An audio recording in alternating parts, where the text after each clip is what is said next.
Hello and welcome.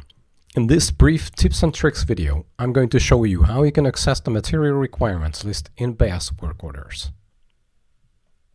In the main work orders management window, you can open the material requirements function for various entries.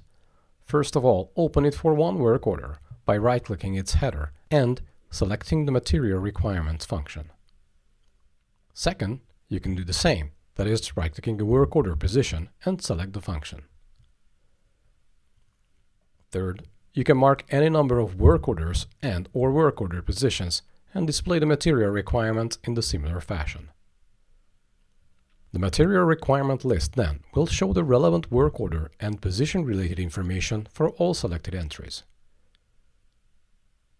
You can also retrieve the material requirements list for selected materials of different work orders, and in the screen now you can see the requirements for the selected BOMs of work orders 1440 to 41 and 42. If the multi-level display at assembly report parameter in the work order settings is deactivated, and you select an assembly structure and open the material requirements for it, you will only see the list of requirements for that position.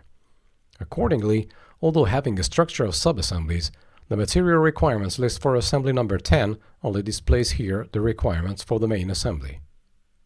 But if you activate the setting for multi-level display at assembly, the material requirements list for the entire structure below assembly number 10 will be displayed.